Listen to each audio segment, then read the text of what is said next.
আজকে সকালবেলা মাশাআল্লাহ খুব সুন্দর বাতাস হচ্ছিল, আর এই বাতাসের ভিতর আমরা গিয়েছিলাম নদীর ধারে। আর নদীর ধার থেকে বাসায় ফেরার সময় এত বড় অ্যাক্সিডেন্ট দেখতে পাবো ভাই আমরা ভাবতেই পারিনি। আজকের আবহাওয়া ছিল খুব ঠান্ডা ঠান্ডা, আর এই সময় আমি ফজরের নামাজ টামাজ পড়ে বাসায় যাচ্ছিলাম, তখনই হঠাৎ দেখা হয়ে গেল আমার এক ছোট ভাইয়ের সাথে। আর আমরা দুজন মিলে রওনা দিলাম নদীর দিকে। তো সকাল সকাল হাঁটার মজাই আলাদা, যারা যারা হাঁটে তারাই শুধু জানে সকাল সকাল হাঁটার কি মজা। আর আমরা এই হাঁটতে হাঁটতে চলে আসলাম আমাদের স্কুল মাঠে। তো সকাল সকাল এখানেও খুব সুন্দর বাতাস হচ্ছিল, তাই এখানে বসে একটু বাতাস খেলাম এবং বাতাস খেয়ে নদীতে যাওয়ার জন্য রওনা দিলাম। আর সকাল সকাল ছিল রাস্তা একদম ফাঁকা, আর এই ফাঁকা রাস্তার ভিতর দিয়ে আমরা চলে আসলাম নদীর ধারে। আর নদীর ধারে হচ্ছিল ঠান্ডা ঠান্ডা বাতাস, তো আমরা নদীর ধারে বসে থেকে ঠান্ডা ঠান্ডা বাতাস খাচ্ছিলাম। কিন্তু আবহাওয়ার অবস্থা ছিল অনেক খারাপ, তাই নদীতে আর বেশিক্ষণ বসা হলো না। আবহাওয়ার অবস্থা তেমন ভালো ছিল না, তো নদীর ধারে বেশিক্ষণ বসা যাবে না, তাই আমরা চলে যাচ্ছিলাম বাসায়। আর গাইস, তোমাদেরকে যদি ভিডিওটা ভালো লাগে সবাই একটা লাইক করে দিবা এবং চ্যানেলটাকে সাবস্ক্রাইব করে দিবা। আর এই চ্যানেলে আমি এখন থেকে এরকমই সুন্দর সুন্দর ভিডিও বানাবো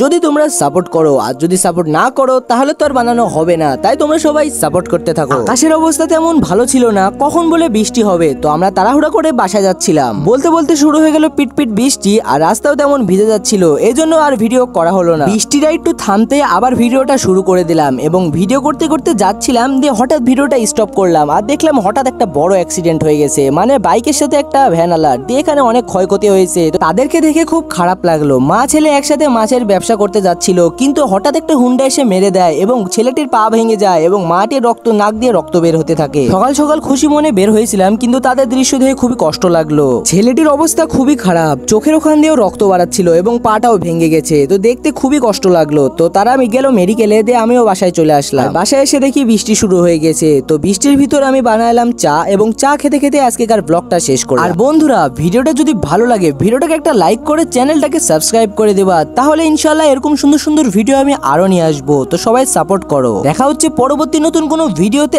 আসসালামু আলাইকুম।